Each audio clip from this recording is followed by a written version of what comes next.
Let's talk now, though, to David Davis, because the piece in the papers this morning about Lucy Letby. Lucy Letby's lawyer says he's got new evidence that could clear her name. 26 experts, 1,000 pages of new evidence.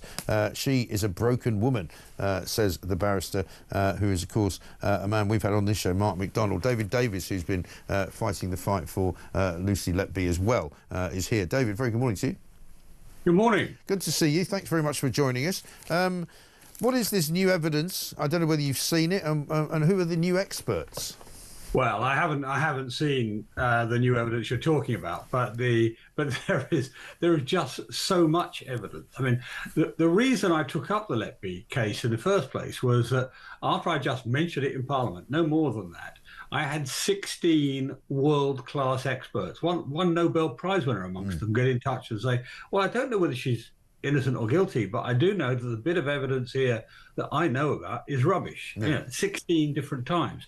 And we keep seeing this every time we take a piece of supposedly critical evidence in the case to a world-class expert, whether it's Xu Li or whether it's the past president of the Royal Statistical Society or any of them. They say, oh no, this is wrong. They've misinterpreted, they've misunderstood it, they've presented, and that's what we're seeing over and over again. So I am optimistic that the CCRC, the Criminal Case Review Commission, will pass this back to the Court of Appeal. That's what it ought to do. And I think there's the burden of so much evidence now that it will be peculiar if they didn't pass it back. No, indeed. I mean, so far, though, they've sort of hidden behind this, well, there isn't really anything new, so we're quite happy with the first trial and we don't really feel like there's any need to have another trial, never mind an actual appeal. I mean, so how can you convince them otherwise? Well, I think two things are happening. I mean, firstly, the sheer burden of evidence, which Mark McDonald's obviously been talking about. But the other thing is this, that in the last year, what's become apparent is our method of handling miscarriages of justice is a disaster. I mean, you've had Andrew Malkinson, who was convicted of rape 17 years or so ago. 3 or 4 years after he was convicted, they found DNA evidence actually proving that he was innocent. You don't often find it as clear as that. It still took another 13 years to get him out. We've had Peter Sutherland, who was in for 38 years before he was exonerated, time and time again. And the CCRC has been falling down the job, which is why it's got a new chairman in Vera Baird, it's got new people, and it realises it's got to prove that it knows what it's doing. It proves that it's up to the job. And I think Lucy Letby is going to be one of the first cases where that happens. Yeah. And I mean, are you one of those who thinks it should be a retrial or it should be an appeal? Is there a preference for that?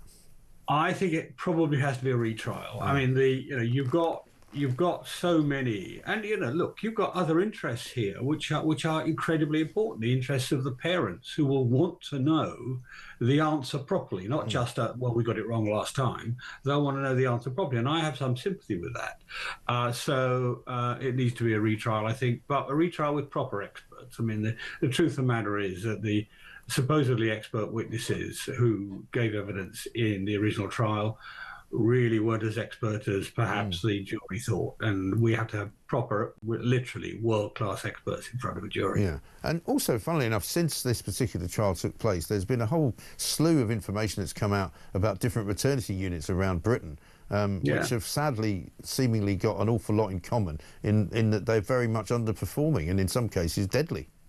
Yeah, I mean, that's exactly right. I mean, there are three big policy things that will come out of this if we succeed. One of them is, can the health service heal itself? When it makes terrible errors, does it actually look at the cause of the error and put it right?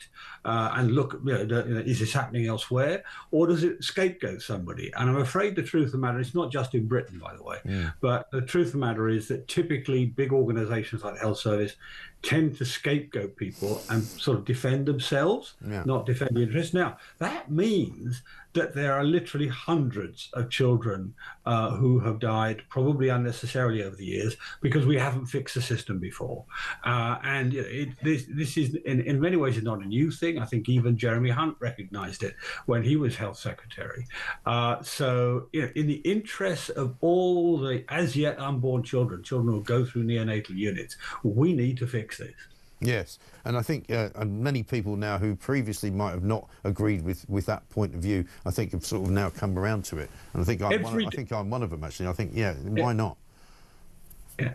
Every day, literally walking down the street, whether it's in my constituency or over the weekend in Hereford or whatever, people come up to me and say, you've changed my mind, Mr. Davis, or thank you for what you've done, because the world has gone from thinking Lucy Letby is a monster. And I think, a year or so ago, a bit more than a year ago, I was in that category. I thought, well, she's in the right place. And it's now flipped around and thought, actually, no, this is wrong. Something terrible's happened here. And I think that's a very, very common view. Probably 3/4 of the population now think that. Yeah, I think so. Well, David, good luck with it. Thank you very much indeed. David Davis there, fighting for Lucy Letby to get a new trial. And just to have a proper series of experts look at exactly what happened and what she's accused of doing. And who knows where that could lead.